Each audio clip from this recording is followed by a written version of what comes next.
Commercial సినిమాలు చేయకుండా ఒక హీరో స్టార్ గా ఎదగడం అసాధ్యం. మెగా ఫ్యామిలీని తీసుకుంటే చిరంజీవి, పవన్ కళ్యాణ్, రామ్ చరణ్ ఇలా అందరూ కమర్షియల్ హిట్స్ కొట్టి స్టార్ గా ఎదిగిన వారే. కానీ మెగా ఫ్యామిలీ నుంచి వచ్చిన వరుణ్ తేజ్ మాత్రం నా రూటే సపరేటు అంటూ ముందు నుంచి విభిన్న జోనర్ సినిమాలు చేయడానికి ఆసక్తి చూపిస్తున్నాడు.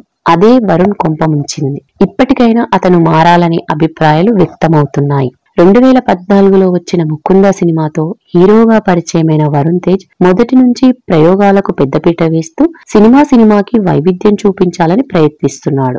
ఈ క్రమంలో వరుణ్ ప్రయత్నాలకు ప్రశంసలు దక్కుతున్నాయి. కానీ ఆశించిన స్థాయి విజయాలు మాత్రం దక్కడం లేదు. F2 వంటి రెగ్యులర్ కమర్షియల్ ఫిలిం, ఫిదా వంటి లవ్ స్టోరీ భారీ విజయాలను సొంతం చేసుకోగా, అంతరిక్షం అంటూ చేసిన ప్రయోగం మాత్రం చేదు ఫలితాన్ని ఇచ్చింది. ఇక వరుణ్ రీసెంట్ మూవీస్ అయితే కనీసం వసూళ్లు రాబట్టలేక డిజాస్టర్ గా నిలుస్తున్నాయి. గని అనే స్పోర్ట్స్ డ్రామా చేస్తే భారీ షాక్ తగిలింది. ఇక గాంధీవదారి అర్జున అయితే ఎప్పుడొచ్చిందో ఎప్పుడు పోయిందో కూడా పెద్దగా ఎవరికీ తెలియదు. తాజా చిత్రం ఆపరేషన్ వాలంటైన్ కూడా అదే బాటలో పయనిస్తూ కనీస ఓపెనింగ్స్ కూడా రాబట్టలేకపోయింది. విభిన్న జోనర్స్ టచ్ చేస్తూ సినిమాకి వైవిధ్యం చూపించాలని వరుణ్ తేజ్ తపన మెచ్చుకోదగినదే. కానీ కేవలం జోనర్ కాన్సెప్ట్ చూస్తే సరిపోదు. దానికి దగ్గ బలమైన స్క్రిప్ట్ తోడవ్వాలి. అప్పుడే సినిమా ప్రేక్షకులను మెప్పిస్తుంది.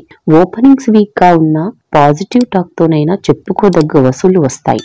అయితే వరుణ్ సినిమా డిఫరెంట్ గా ఉంటున్నాయి, కానీ మెప్పించేలా ఉండడం లేదని, హాఫ్ బెస్ట్ ఫిలిం లా ఉంటున్నాయని విశ్లేషకుల అభిప్రాయం. అందుకే అతని సినిమాలు కనీస వసూలు రాబట్టలేక చెత్తగిల పడుతున్నాయి. ప్రయోగాలు చేస్తే మంచి ఓపెనింగ్స్ రావడం కష్టమే, కానీ సినిమా బాగుంటే లాంగ్ రన్ లో కలెక్షన్స్ వచ్చే ఛాన్స్ ఉంది. కాబట్టి వరుణ్ కేవలం సినిమాల ఎంపికలో వైవిధ్యం చూపించడమే కాకుండా స్క్రిప్టుల విషయంలో శ్రద్ధ తీసుకోవాలి. లేదా మిగతా మెగా హీరోలలా కమర్షియల్ బాట పట్టాలి. అలా అయితే మంచి ఓపెనింగ్స్ తో టాక్ తో సంబంధం లేకుండా కనీస వసూలు రాబట్టే అవకాశం ఉంది.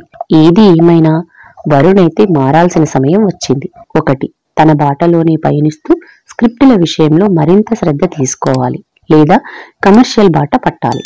మరి వీటిలో వరుణ్ పయనమేంటో చూడాలి.